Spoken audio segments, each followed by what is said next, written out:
Welcome to the Secrets Women Keep podcast. I am your secret keeper and confidant, Lauren White. I'm a qualified counsellor and sexologist, facilitator of all things turn on, author of Permission, and a witty, highly intuitive lounge room dancing introvert. I help you as an exceptional woman in entrepreneurship to see, love, and trust all the parts of yourself, especially the unseen. Let's pull back the curtain, light the candelabra, and lift the veil. These are the secrets women keep. Hello, and welcome to the Secrets Women Keep podcast. I am your host and confidant, Lauren White, and today we have a completely royal guest. Her name is Hariett Starling. Coined a pop princess by Wonderland, the host of Starlingsworld podcast through Soho House, she is the songstress of Swoop, No Leader, Profiteroles, You, and more, all of which has been streamed in the seven figures.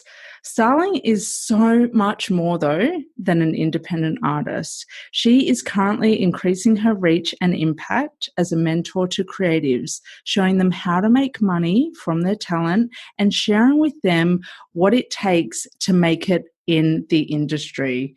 She is an icon, to use her favorite word, and my fellow butter lover. Harriet, welcome to the podcast. Okay, that bio or that introduction is incredible, but the butter, yes. We have truly connected over butter. We have. There's been a lot of butter emojis because, what can I say? It's like the essence of life or something. It gives me life. Oh my God. I learned this great butter habit from my dad, who just slathers it. There's more butter than there is bread. And that's the right ratio. That is the right ratio to have. There should be more butter than bread, definitely. Now, Harriet, you and I met in August 2020. What a time. What a time to meet new people, right? Online. And we are both in Susie Ashworth's The Freedom Experience. And I remember I love thinking and telling listeners about the first time I met guests. But it's like we're on the group call and it's just like you are just there and your presence is so radiant and you're like, I'm a pop star. And I'm like going, oh my God, I've never met a pop star. Like you just claimed it. And then it was interesting. Like I remember the first time hearing you speaking about how you're marrying being a pop star with being a coach for creatives as well. And it was just like, yeah, of course, like that makes total sense that you want to do both. And we will have a discussion about that later, but it was just so interesting as, you know, a lay person to just kind of be sitting there going, oh yeah, that person does this type of healing and blah, blah, blah. It's like, I'm a pop star. I'm just like, yes. Yeah, do you know what I thought, Lauren? I was like, I don't think Susie Ashworth's like ideal client or whatever she calls them, the dreamboat client is the pop star. But I just felt really called to because we should say that's how we met is of course through Susie, and I felt really called to just up level the mentoring and but yeah, of course at most of my it's more mentoring now, particularly with the pandemic. I'm not touring, but it is has been mostly music my life or my most recent 5 years. So yeah, I introduced myself as that before saying I'm a mentor. I think people are like, oh, I thought we were a bunch of healers. I was like, sorry guys. You are healing though. Your healing just looks and sounds different. Your voice is healing. But like I said, we are definitely going to go there and talk more about your work and your vision and your mission. First up though, I wanted to let you know that every guest that I have on the podcast, I ask them about the bathroom stall moments in life. Now, a bathroom stall moment is one in which we're trying to hold it all together, like when it feels like everything's falling apart. It's just like, it's almost like a daytime dark night of the soul. It's like, I want to be seen by someone right now. I feel so lonely. But then it's like, no one look at me. Like, I'm invisible. Everyone leave me alone. I'm wondering if you have ever had a bathroom stall moment, and it doesn't have to have happened in a bathroom stall. Anywhere you've kind of had the breakdown that ended up being the exact thing that was actually required to get you to the breakthrough. Yeah, and it's such a beautiful question, and I'll try to go slowly because a part of me wants to say, fucking loads, and and really sort of just roll into it. But actually, why I love this question is, you know, I'm sure you've discussed this before, but when we are at our lowest, so the breakdown, it's often the breakthrough. And sometimes when we surrender and we beg for an answer, or we just think, do you know what? I've done everything I can do and I can't do anything fucking more. Sorry, am I allowed to swear on this podcast? Yes. Oh, sorry, most definitely. Yes.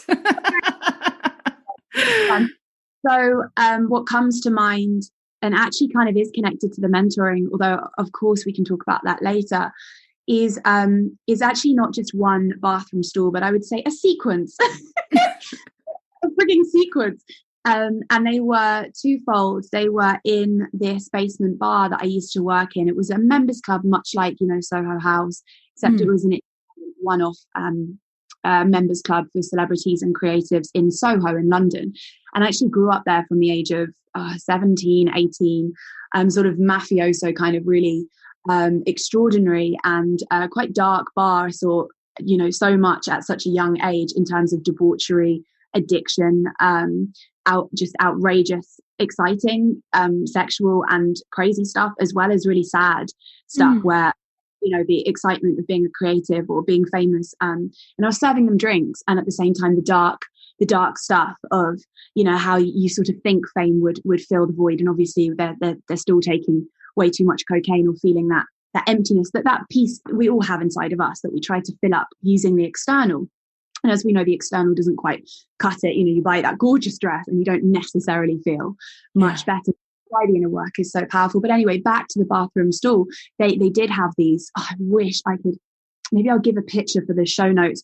It was this basement toilet with 2 cubicles, and I did used to go into the right-hand side cubicle quite often and cry and just be like, when will I ever come off minimum wage? And then I was getting a lot of cash in hand, and I was meeting a lot of amazing people. And to be frank with you, it's why I got quite connected at the age of, I think it was about 25 or 6, it's about 5 years ago, because of this bar, you know. So although it was minimum wage, I did make great connections, and I'm forever grateful for this job that I had, because it was a very unique place. I used to just cry thinking, I can't smile any longer, or I can't, you know, look awfully glamorous, but I was wearing like £8 dresses, you know, which I don't really what that is in Australian dollars, but just, you know, Primark clothes, very cheap clothes, trying to be the part, but wishing I was on the other side of the bar. And so there was a lot of tears around my career, and this hunger to get noticed, but also this hunger to be paid to be a creative. And I think, you know, you can go to the drama school, or you can go to the music school or the art school, and it's great, right? You learn the skills that you need. I certainly did, but you don't ever learn the business. You don't ever learn, like, how do I make this profitable? How do I get noticed? How do I feel like I'm good enough? And I experimented with every fucking thing under the sun, from law of attraction to journaling to scripting, visualizing. And sometimes I had these mini breakthroughs, and sometimes I had these bathroom stall moments where I was like, I don't believe things are going to change for me. And that's the crux for me of those bathroom stall moments. The other place where I had my sequences would be in this tiny studio flat by King's Cross Station. I lived on my own at quite a young age. Again, I was working in this bar, 18, 19, 20. And I would come home at 2 a.m. and cry from what terrible man I've slept with, or what guy is not interested in me. And what I didn't realize until I did a lot of therapy, and really, you probably can hear, I've just 100% committed my life to my mental health and my emotional health, and I can explain why I did at a young age in a minute, was because my dad, no fault of his own, but my dad had to go when I was very young. And what I didn't realize is, as a young girl looking for love in all the wrong places, was of course that patterning psychologically was looking for love in the wrong men. And of course, they were not ready, or they could not give me what I really wanted. And of course, I wasn't really ready for intimacy, though I so deeply desired it. And so my bathroom stall moments are both over love, and they're also over about career, because to me, career is not money. Career to me is your life's work. It's the extension of the heart. Yeah. Yeah. It is. It is an extension of the heart. You put that beautifully. And I want to credit your heart for going through all of that turmoil, all of that anguish to bring you to the point that you're at now. Because even though it sounds like you've vacillated between, oh, I believe in this so much, I'm going to try all of these things to, propel myself forward. You still had those moments where you said, I can't remember the words you used, but it was something along the lines of, like, this isn't going to work for me as well. So you your heart would have always trusted and always been invested, but then probably more aptly your mind went back and forth between, I'm fully invested and I'm doing all these things. Oh, wait a minute. No, it's not going to work for me. It's not ever going to happen for me. So thank you to your big, beautiful heart for sticking those kinds of times out. Yeah, thank you so much. It's so lovely. I think that dance with hopelessness is something I still have on a micro level, but for anybody that has moments where they believe their life won't change or what they really desire won't ever become theirs, is to, I feel like crying, is to remind them that that's not true. We're ever evolving. We're on a planet with seasons. We are seasonal creatures and everything's always changing and shifting. But also to remind them that trust is a muscle. And for me, that dance between hopelessness and hope is beautiful. It's like a tango now. But when I was younger, it was an absolute high and low. Collapse, restoring myself. And too, even though you might be like, is that a correct analysis? But in my own journey, what I equate it to is my lack of trust was connected to my trauma. So when you're very traumatized, it's very hard to trust things will work out. This word that a lot of people use in our circles, Lauren, trust. Yeah. Great word. How the fuck do I do that? Yeah.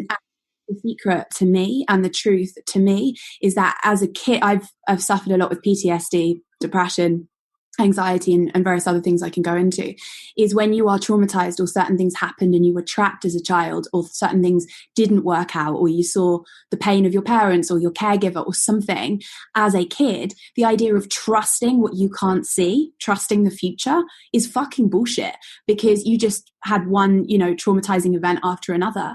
So for me, what I had to do by excavating my fucking soul is to look at the tiny micro moments where things did work out, but to also realize it was not the external I needed to trust. It was my own inner strength that I needed to trust. And the gift of being desperate, like I've been so fucking desperate, not so much now. I would say, 5 to 10 years ago, things were not like they are now. The gift of being desperate is that you will do anything for change.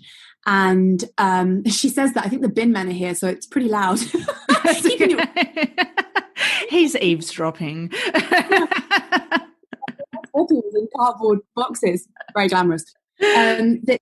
Being desperate is you do not give up. And I don't know if you know anyone in recovery, but my brother is when you have an addiction and you are so desperate, or you've overdosed, or you realize that you can't carry on, is you will do anything. So whether that's turning up to the meetings, or whether that's changing behavior, or whether that's apologizing, or whether that's doing therapy, is a lot of this stuff that we're shamed upon in fucking society, which is bullshit, by the way. You're actually realizing, no, that's the gift. And that's back to your breakdown question in the bathroom. Actually, that breakdown is the breakthrough. Do you feel like there's a difference between desperation and tenacity? I guess I'm mulling over. You've put desperation in a new light to me. I'll be completely honest. You've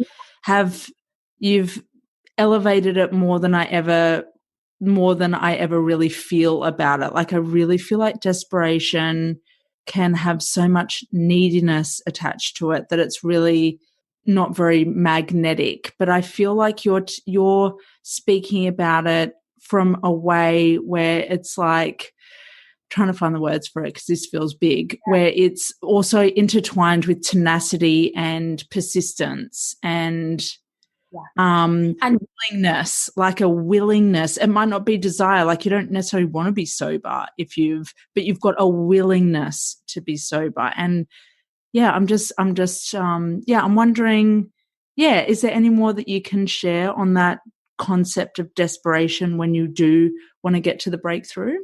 Yeah, so here's the thing, my love, and I love how you describe that desperation is not magnetic. And here's another myth that I want to bust about the darkness. Actually, I'll just write that down so that I come back to it.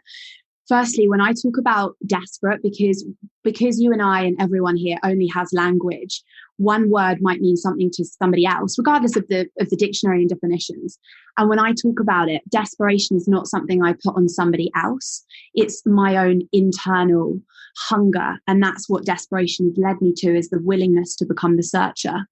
And when we look at my inner desperation, or those moments where I am literally fucking listless, that does not mean I then look to the man to fix, or I look to somebody like the friend to save me. It's that own inner thing where I have to be in the driving seat and take the fucking bull by the horns.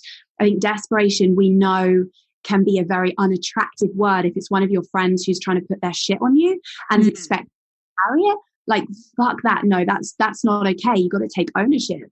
But in my own vocabulary, desperation for me is when I am literally I became the searcher because I was out of answers.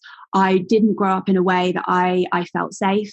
I didn't have, certain money or certain men or certain safety behind me. So I felt very much alone in Soho, but also just in my early 20s. And there's a couple of ways it can go. You can become a drug addict or a sex addict or drink quite a lot, because that helps you feel something. Or you can go inside and realize that although it's fucking painful at the beginning, you set yourself free for life. Yeah. Yeah. Oh, that's incredible. And just back to the darkness. Sorry, I'm just on one. Go. Go. Permission granted. I'm just very obsessed. I've spent 13 years in psychotherapy because as a child I saw a lot of nervous breakdowns. So there's a lot of schizophrenia in my in the female line. So the grandmother, the mother, the auntie, the sister, and I thought, okay, next it's me. So at 21 I started looking at mental health because I thought this might be a pattern. This might be something I have to suffer, and it's quite scary, the idea of losing your mind. So back to the myth of darkness. You are not more magnetic the more you smile, the more you put on that we're happy or that we've got everything sorted. You are more magnetic when you are so authentically raw. And so if somebody says, have I had a good day in the studio? I don't go, yeah, it's all good, because I want to be magnetic. I just say it as it is, and I'm not putting it on them. That's the difference that we're with the hope, with the desperation that we're saying. But it is about saying, actually, by owning my shadow, I become magnetic because people know that I'm connected to my soul. And I think that's all that people really, really want, beyond happiness and beyond all the shiny good stuff and the money. Yeah. Is somebody that fucking gets it, and somebody that has been to the worst places but has also managed to get out of it and say, hey, you know what, come with me, so it's okay. There's always a blue sky underneath all of that storm. The only way out is through. So I'll hold your hand and we can do this. Yeah, incredible. Oh fuck, that's incredible.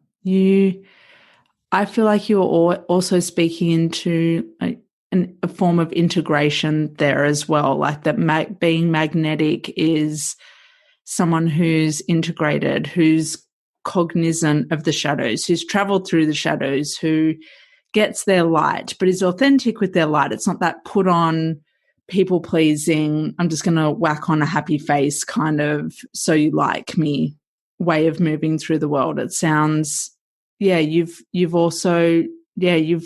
also taken magnetism to a new depth, just listening to you. For me, I'll own that. For me, you've taken magnetism to a new depth as well. Thank you so much. And I take inspiration from people that have made me turn my head, because as a little girl, I was taught to smile and look pretty and be a good girl. And as an adult, I brought that into my life unconsciously, realizing I was leaving behind my own desires. I was leaving behind my own pain, shame, jealousy, fear, all that good stuff that's fucking normal, by the way. We triggered. The secret is how to get untriggered quicker. This idea that everything's perfect or everything will always work out is just bullshit. What will work out is our ability to become quicker at untriggering ourselves. So the guy who inspired me around my own presentation to the world, the way that I speak and look, if we were on a stage giving this talk with a video representation, is I'm sure the trauma specialist Gabor Mate. So fucking great about Gabor is he sits on the stage and he doesn't smile, and he doesn't even make somebody necessarily feel that he wants to be there or that he's a shiny human being. He just literally sits there grounded, and you just feel this gravitas. And it made me, I thought, why do I always think about him as a speaker? And it made me realize it's because he's done the work. He's a trauma specialist and he's done the work. But B, because he's not there to make somebody, through being shiny to feel safer or to feel better. He's there to be present. And the greatest gift that you can give to anybody is your presence. And that's as a singer, but also as a mentor. When I'm listening to people, what's so cute as creatives is they always think it's just them. It's just them not making money, or it's just them that doesn't feel good enough. And I'm like, oh, sister. And that's where we uncover that shame, that sense of it must be me. And that kind of Gabor Mate has inspired me actually to just be present, and that's the greatest magnetism. Yes.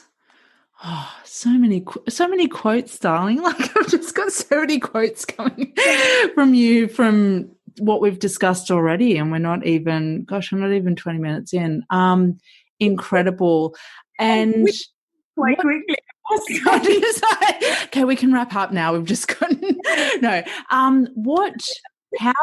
has you knowing that about yourself, knowing about your desperation, knowing about your magnetism, going there with your trauma, going to your shadows, doing all of that work and introspection on yourself, and then, that acknowledgement of presence being the greatest gift that you can give someone, which I am 100% on board with.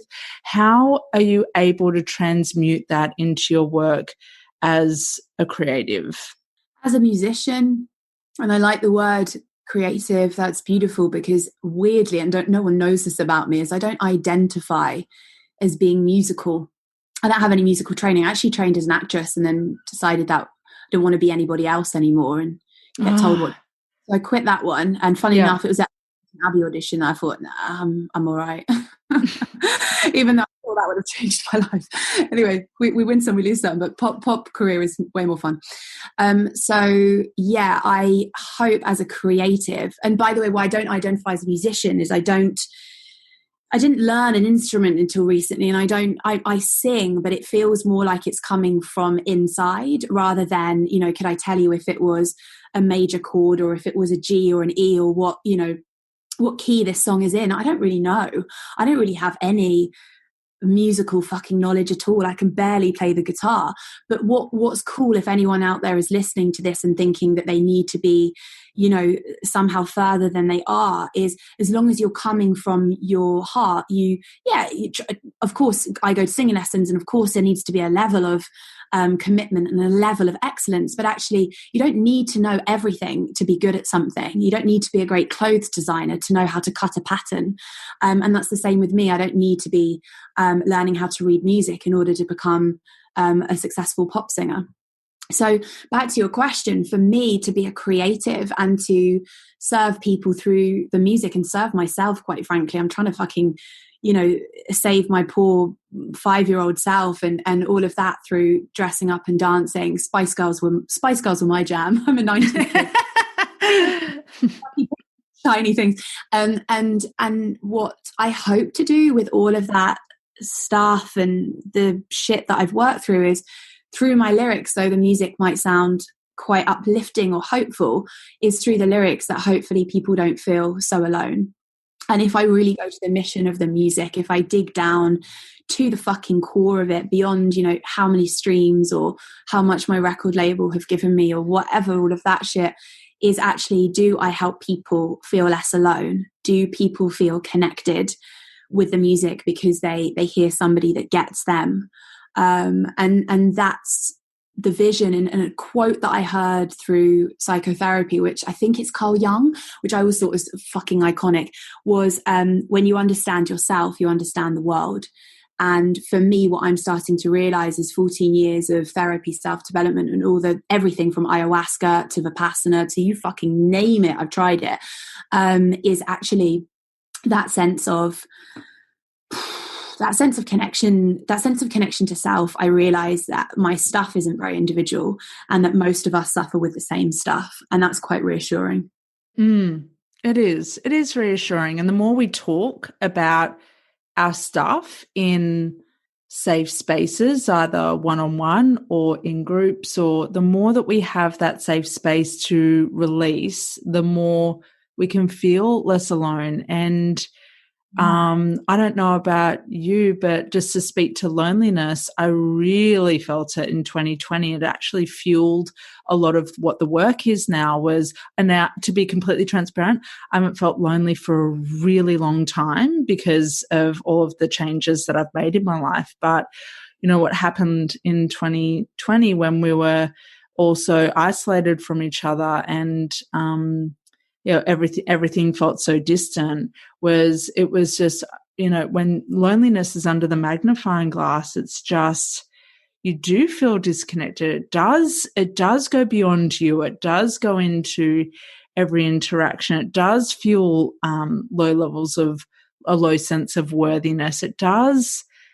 For me, loneliness also tips into some of the desperation stuff, but not the desperation with the tenacity that we were kind of speaking into before, a little bit more of the neediness side of things. And so any opportunity that you can provide as a creative, as a speaker, as, you know, as a voice for something, anyone listening, any opportunity that you can give to someone to feel a little bit less lonely, I know is such it's such an incredible gift. You can technically save people's lives. You can technically save people's lives by reminding them that they are not alone and they are not the only ones. And that's what I feel is so incredibly powerful about music and what you do, Hariett, because you reach people you reach them in places that are sometimes unreachable, even to them, and it activates something,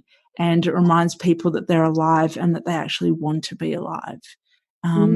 So thank you for keeping that mission at the core and at the heart of what you do. That will create a much bigger impact than anything an Excel spreadsheet, an algorithm, you know, any sort of figures could ever, you know, reveal or express. Like it's got so much more meaning that you're alleviating loneliness through your gift. So thank you. It's what I hope to do. And also letting go that I would be everyone's cup of tea. I think that's an important part of the path. You know, some people would totally resonate, you know, with me or this conversation right now, and some people won't. And the key is not for us to be everyone's cup of tea. The key is just to speak to those that we often attract what we are. And, you know, some people won't like my realism or the fact I'm not very shiny and smiley, because they feel like that's the safest, that's the right way to be. Whereas the people that, you know, you magnetize are the people that get it. So if I can do that, that's amazing. Yeah, most definitely. It's so vital to be 101% yourself. There's no other way to be. I had someone say to me recently, "You are just so honest about yourself," and they're in shock. They're like, "You are so honest about yourself," and I just said, what other way is there to be? Like, but not, sorry, I hope that comes across to everyone the right way. It was just like, it was someone I knew well. And it was just like, I really meant it. Like, almost like incredulously like, what other way is there to be except for yourself? It's that, one of my favorite, I love Oscar Wilde, obsessed, iconic, as you would say. And he just says, be yourself, everyone is taken. And it's the truth. Be yourself, everyone is taken. And when you are yourself, and you use your voice and you own that, you're a creative that sings, and, you own all of that, and you own that your gift is in your talent and in your fullest expression, and that is the thing. It doesn't need to be anything more than that. It doesn't have to be knowing 5 instruments and reading sheet music and knowing exactly what note you've hit. When you own all of that, that is where freedom can come in, and that's the point. Freedom is the key. Oh, freedom is the key. And the thing is, it's not in a fucking Gucci handbag, and it's not in a big house. No. The perfect man or the perfect woman or whatever. It's not in the external. That is the lie we are fed. Yep. When I've met people throughout my life who have the things but no substance, it is like the emptiest, coldest feeling. Like, honestly, it is, it is not something to strive for, is having the stuff but no substance, nothing, no blood pumping through your veins, no joy, no, feeling it all, just wearing that mask of having it all together and having this distorted version of wealth. It's an incredibly empty feeling being in people's presence when that has been the goal and there's been an absence of the inner introspection. Yes. Oh my God, yes. And you can't fake a vibration. I've started to notice this more and more, particularly with the year of all of us being in our houses alone.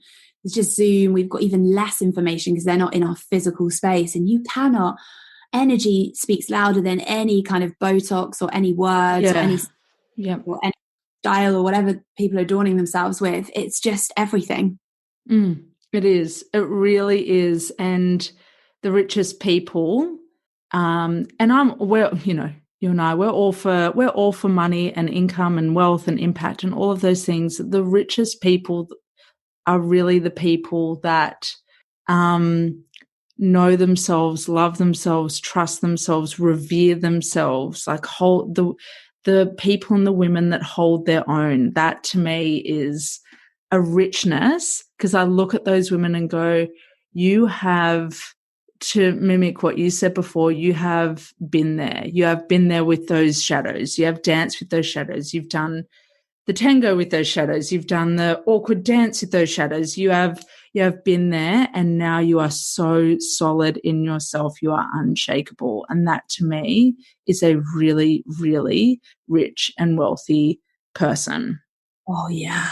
Oh, yeah, absolutely. But it takes time. And I don't want to sell that, I'm a finished product or that somebody is a finished product. There's never the top of the mountain, but curiosity will always give us the next evolution in ourselves that we need. So for me, that's the main value. I mean, I have other values in different aspects of my life, but for my own personal growth is curiosity, why I do the things I do, why I behave, think, feel the way I do. And then, of course, the more I can understand that, the more I can understand the people around me. And then beyond that, the communities and cultures and the world around me. Yeah. Yeah. Yeah. Yeah. Curiosity will save us. Oh, I'm really, really, to use your word curiosity, I'm personally really curious, now that I've known you for almost a year, your interest in creativity extends well beyond music, which we've sort of established so far. But I was just wondering, I've been privy to you navigating all of the incredible things that you are and integrating them and having them feel seamless. And now from the outside, it's like, yeah, of course those things go together. But for you, it's been a different process because it's your process. Can you share with us more about the process of giving yourself permission to be a multi-creative over the last year in particular? Yeah, it's actually only a very recent thing I've managed to work through, if I'm totally honest, because, well, there's a couple of stories here that I believed to be true. So let's go into the music mentoring story. So I always mentored because I'd always wanted to be somebody I never had, which was a guide. When I started, I didn't know anybody. I was like, throwing things at the wall, hoping something would stick.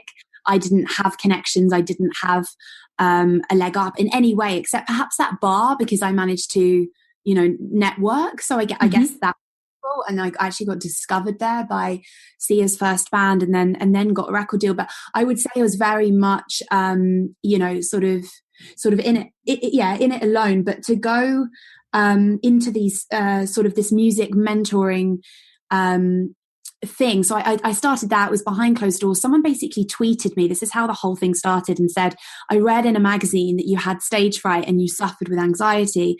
My name's Charlotte and I want to release music, but I can't sing without shaking. Anyway, I said, just come to my studio, and I helped her out. And 6 months later, she released music. And I was like, oh, that, it's just something I wanted to do. Like, that's quite cool. And then I ended up doing a lot of emotional support for performers because I just enjoyed it. Got like lots of one-to-one demand. And I did that in between recording records. This is like 2016. And then it became, it's really become a thing. And as you know, working with Susie Ashworth and obviously being in the same container with you, you can see how it's gone from kind of behind closed doors, like you only know Starling does that if you know Starling does that, to only mentoring musicians. Because after Charlotte, I ended up mentoring people how to self-release. So if you don't have a record label, how are you going to get 7 figures?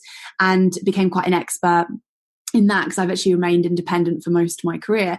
And then from there, last year with the pandemic, decided to coach all creatives. So I have a group, and it has a drag queen, a ballerina, a speaker, an actor, a songwriter, like a producer, a rapper, a rock star, all of it, you name it. So that's what the Blossom has been. But really the Blossom, beyond obviously how the company and the whole direction has changed, which is awesome, is me owning it.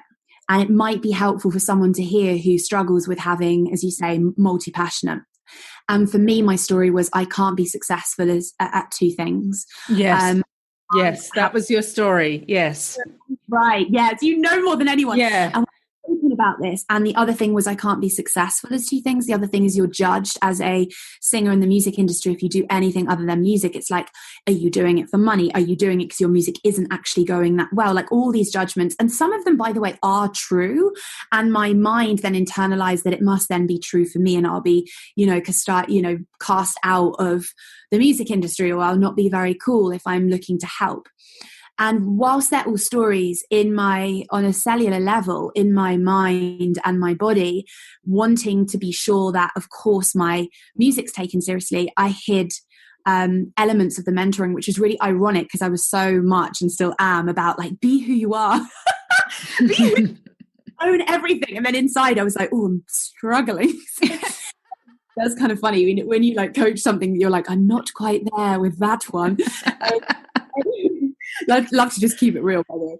So anyway, finally worked through the platform has gone public, and I don't mean PLC. I just mean like, as in, I'm very open about the talks. I have hundreds, if not thousands, now interested in my group that I run, Inevitable Success, but also just coming to the talk. So a talk I'm giving tonight has 370 sign-ups, and it's not about the number in a bragging way. It's about the number in terms of impact, like how many are going to be able to feel better by 8 o'clock tonight.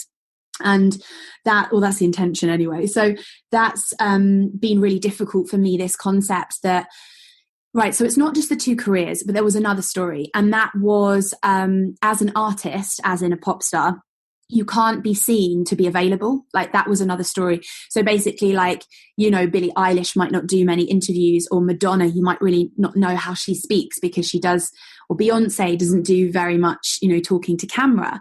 And there's something quite girl next door about, doing that mentoring thing of saying like, hi, this is what I want to help you with.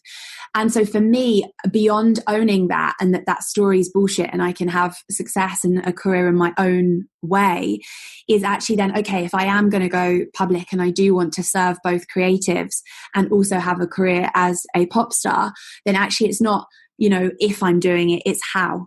So how am I going to do that? How am I going to serve these people? And how at the same time am I also going to create my persona as Starling, and ideally not have a persona, ideally be who I am across both areas of my life. And finally, after 5 years, I feel it's come together.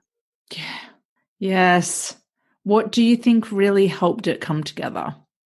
Well, people like yourself, people like Susie, people asking me like, what really, I saw the coolest thing, Lauren, it was actually on Instagram yesterday. It was just a meme. And it said, the greatest flex is how many people you've helped. Yeah. That's fucking sick. Yeah. Because rather than how much money, or in my case, how many followers or how many number one hits have you got, it's like, actually, how many people have you helped? And at the end of the day, when you're on your deathbed all wrinkly and hopefully we won't be shriveled up, but you know what I mean? I'm imagining myself a very wrinkly 90-year-old, or maybe 100-year-old. Do I want to be ego-led about like how many people liked my photograph and, bought the outfit that I was seen wearing? Or do I want people to say, you made me believe it was possible? Mm. And that's the fucking crux of the matter, is important conversations and making people, not making them, but inviting them to realize that a lot of what they believe is a myth. And this whole concept of being a poor artist is an old paradigm. And this concept that they're not good enough, and this concept they can't have everything that they want, or they can't succeed in their creative passion, it's all bullshit. And I just call it out. And I don't just call it out, I also give them a solution to how to turn it around. Yes. Yes. Oh, I'm feeling activated. I'm feeling fire. Like I feel bad. I'm feeling lots of things listening to you, but I also, when you were speaking about how many people you've helped, I'm wondering, like, what if you looked at every time one of your songs was streamed, that's you helping someone, even though the numbers are interpreted in a different way traditionally? What if every single song was that's 1 million times I've helped someone, even if it's someone, especially, if it's one person streaming it multiple times because it helps them like that. Yeah, it's so funny that you mentioned this, Lauren. Oh my God, you're so connected. Because yesterday I literally was journaling and I had this realization again about helping. And I had this realization that the helping isn't just, am I guiding someone through their career or their beliefs or their, creative emotional health? Like you said, it can be through a song or through the way I dance or through living fucking free and having done the work I've done to just feel comfortable in my own skin, that when you're really yourself, or you see a woman who walks in a room who's really herself, like you're like, I want to be more like that. That's kind of actually also changing somebody's life without, setting up their strategy or, teaching them how to succeed with money in the arts. Like it can be on so many levels just by being you, that you give permission to somebody to be themselves just by being you. Yeah. Yep. Yep. That's what I love about the time that we're living in, that it is, there are those other forms of, validation that, that you've helped someone, but that something that I've been saying to myself recently, and it's particularly in regards to the podcast, is I'm responsible for what I say. Yes, I'm responsible for how I show up. Once those words leave my mouth, as long as they are congruent, as long as they are in alignment, as long as I've spoken with integrity, I am no longer responsible for how those words go out. And it's really been helping me to really see that those words are going to impact people in different ways, in different times. And sometimes people say, I love it when you said this or this one time, and I have no recollection. But whatever I've said, whether it was those exact words or not, they've stayed with that person and they've interpreted it in your own way, in their own way, I should say, which kind of goes back to what you were saying about how we each, you know, the one thing that we all have is language, but we interpret it differently. Yeah. I'm having a bit of fun here with like word and energy and going on a bit of a tangent, but I really feel like our help, we help people and we're not always going to know. And that's also okay as well. We're not ever going to know all of the ways in which someone has been moved or served or helped or saved even from this work. It's so fucking invisible that the other day, I mean, this is so funny. When I say the other day, by the way, I mean about a year ago. What is time? That's a whole nother podcast episode we could do. What is time? I mean about a decade ago. The other day, honey. No, you mean in 2005. Okay, cool. The other day, by that I mean 2019, when we could all leave our houses, I went to my drummer's house and I said, God, that's so funny that your clothes, his girlfriend's clothes, were hung like Marie Kondo. So it was like a tick. So the longest clothes were on the left and the shortest clothes were on the right. So it kind of, looked from the bottom up like the clothes were, diagonally the longest and the shortest, and it looked very neat. And I said, oh, that's so funny. It's how I do it. And he said, yeah, I know. And I said, okay. He said, I screenshot a story of you walking past your wardrobe and I told her she must do it because it really looked efficient. And I was like, what? So fucking no, who's copying the way you style the shape of your wardrobe, the way you hang your clothes, the way you do your lipstick, the way you do your podcast? Who the fuck knows? Making an impact by showing up, by being visible. yes. And I know,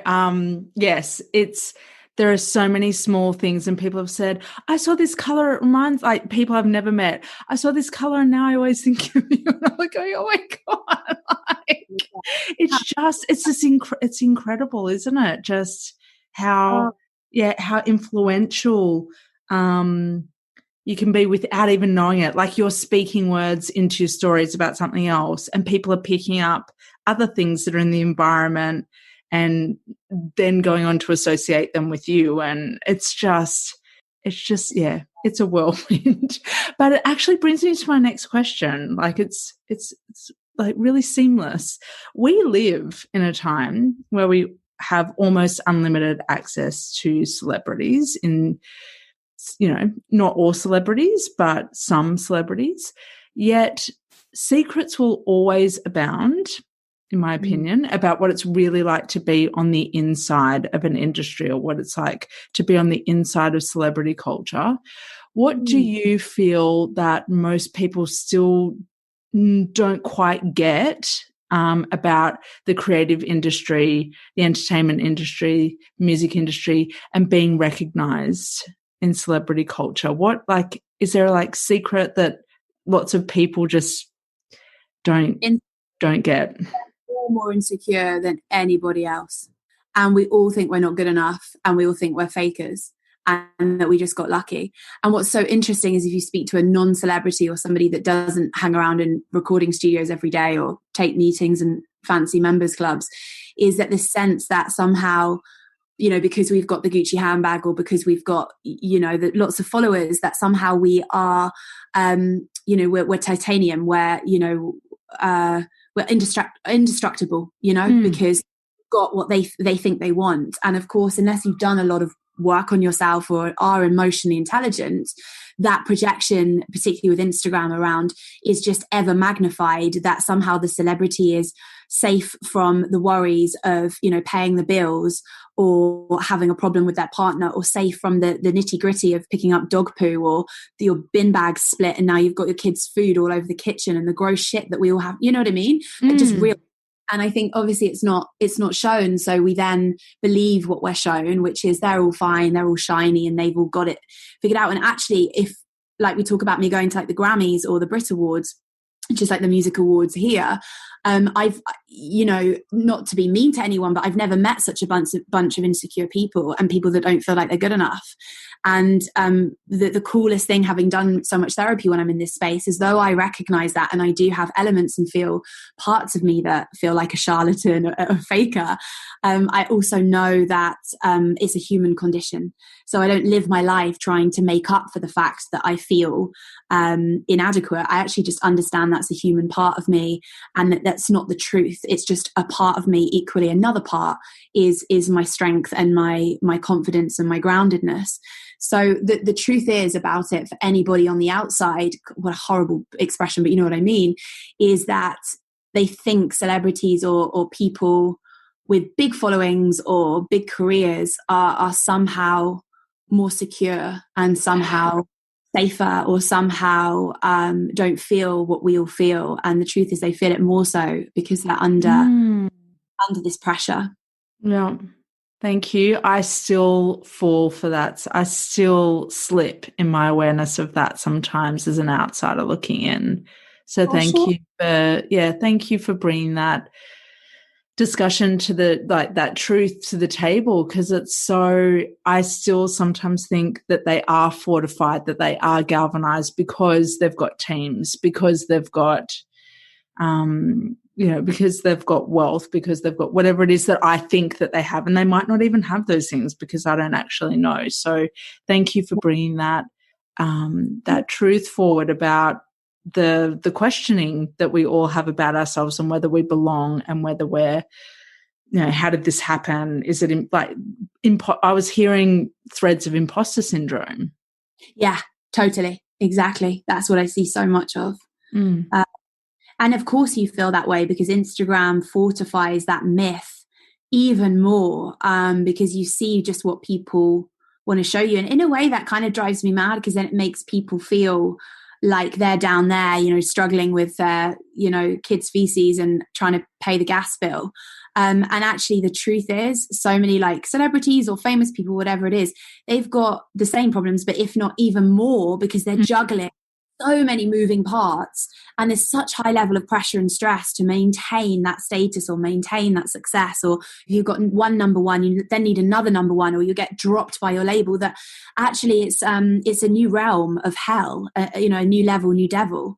And so it depends how complex you want your life to be or how simple. But I think the idea of chasing any of that stuff, we have to be very careful what we wish for, because it becomes awfully complex when you start having that amount of success, and you have to have a certain mental resilience to handle it. And if you don't, as you know, Miley Cyrus or whoever the rest has, bless them, huge breakdowns, is because it isn't actually healthy or sustainable reality. Yeah. I would like to ask you about magic now. Like, you've shared with us your tenacity, how your focus, and the immense, what I hear as the immense amount of effort that you've put into your career and where you are now. I would love to know, can you share with us anything magical that's kind of happened to you when you've followed that voice that says to sing, when you've followed that voice that says to mentor and support and help and serve? Like, what do you have any crazy, wow, how the hell did that happen kind of stories, or a story that you could share with us now? Oh my God, yes. And do you mean magic as in like a magical event? Yeah. Tell this one because I often think that I actually tell this more in mentoring than I do in music, that I often think that people feel they need to be perfect, whatever that even means, before they begin their adventure or their, the start of their new career or their new venture. And what was so unbelievably amazing is within 6 months of singing, and by the way, that the first time I sung, I got signed, I got a record label, and I was shaking and my cheeks were burning red and my chest was bright red and my voice did warble, just like I knew it would. That's why I put it off for years, because I just thought I'd be really shit. And the truth was, I wasn't perfect, but I was authentic. And I think it's important for people to realize that it isn't about being ready. It's just about turning up in your kind of, in your rawness and committing to that, because you're just going to fucking do it. And I got a record deal with the Mumford & Sons label Communion, and I ended up, I don't know if you know Massive Attack. Yes. Yes, of course. Yes. As a child, I did a lot of dance classes, and we used to dance to Massive Attack, even though it was a band way before my kind of age group. But anyway, within just months of getting this, I sung in this Soho, and then getting this record label, I got sent to their hangar, which is basically like in Bristol, so in the west of England. And I got driven there and asked to vocally sing on top of their creations, meet them, have lunch with them, see their designs in this like creative hangar, which was basically like a fuck off massive studio in an industrial estate. And then sing, but they wanted me to write the lyric as I was singing, even though I'd never heard the music. So I was literally like, Jesus, if you're out there. But I was like, Jesus, angels, I don't know, but if you're there, I need to nail this. I cannot be shit. And you know that I'm brand new, and you know that I'm a charlatan because I'm really fucking inexperienced. I'm not even a trained musician. Please deliver.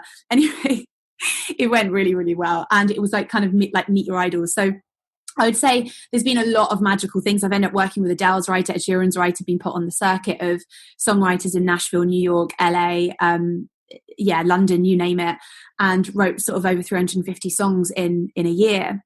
I'd say with mentoring, what was amazing is when I got asked by this girl, Charlotte, on Twitter, I just turned up. How she even knew about it was I turned up, did an interview for a magazine, just really honestly speaking about my issues. And I just thought, how cool is that? And then from there, she kept telling people about me. So there's a lot of magic in following the breadcrumbs, like, oh, that's kind of working out for me. Oh, that kind of feels good.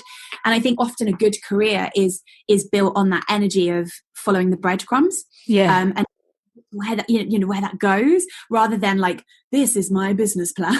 Yes. Oh, yeah, for sure. For sure. I mean, following the business plan could be that might not have led you to any of those things any of those magical events that you just spoke into, or those magical experiences or collaborations. So, yeah. And I always worry that I don't have a CV, and I never want a job where I need a CV. I won't ever have a CV. And it's that thing of just basically going like, just because I'm a bit mental, I just think, no, I've made that decision.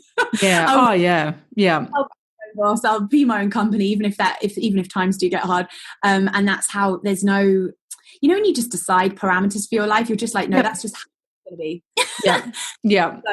No, I know that one. And I've decided I'm unemployable. I will be the worst employee for anyone now. It's like, no, once you taste that independence, that autonomy that comes from deciding what you're going to do and how it's going to be done, I think if you can avoid going back into any form of system or being employed by someone, then you do, because it's just once you get the taste, it's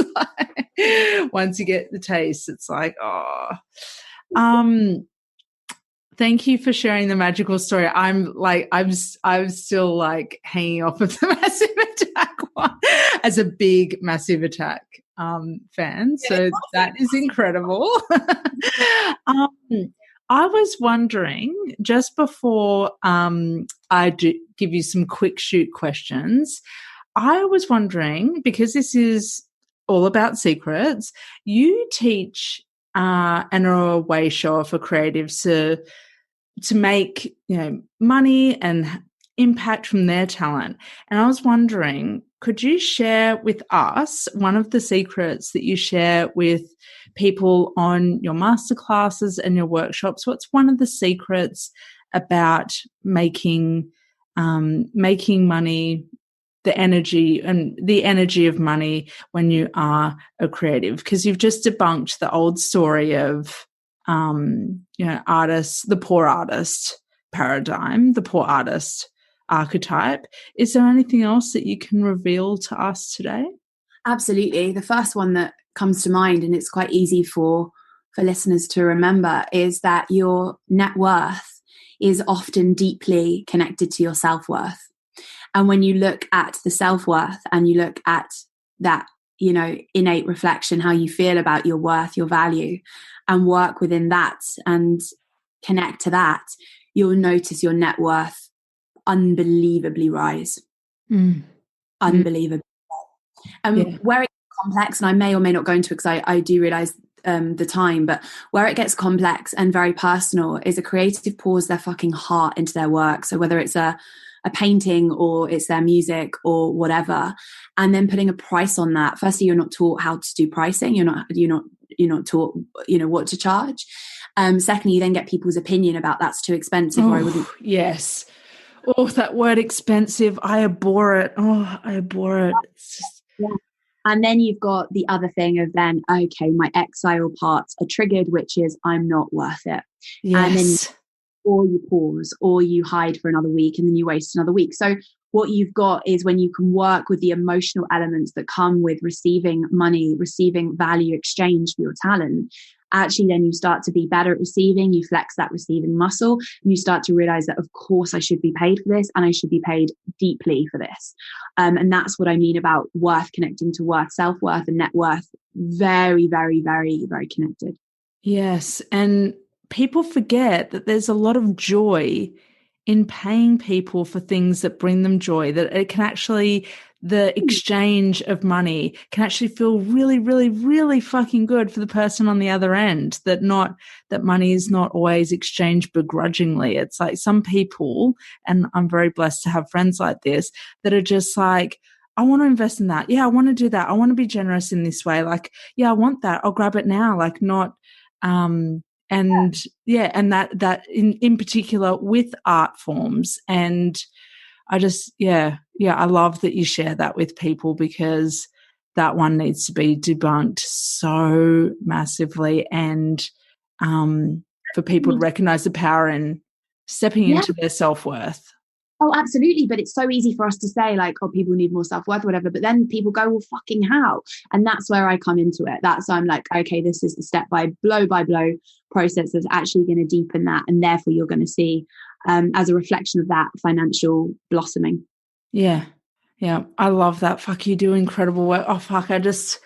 Mind is blown in terms of every little avenue, every little thread that has emanated from you, Starling, into all these people that you know, all these people that you don't know, strangers, you know, close friends, clients. I just can't imagine how much incredible energy and activation has already come from you up until this point in your life. And now feels like you're just getting warmed up. Like you've talked about flexing muscles in this podcast episode. I feel like, God, you've got so many more muscles to flex, and that's really exciting. Like you said, it's not done. So I'm just getting excited for you and for everyone else that comes into your orb. I'm getting really excited. About you, it's just such an honor to know you, and thank you so much for having me on this podcast. I love this podcast series, so thank you for having me as your guest.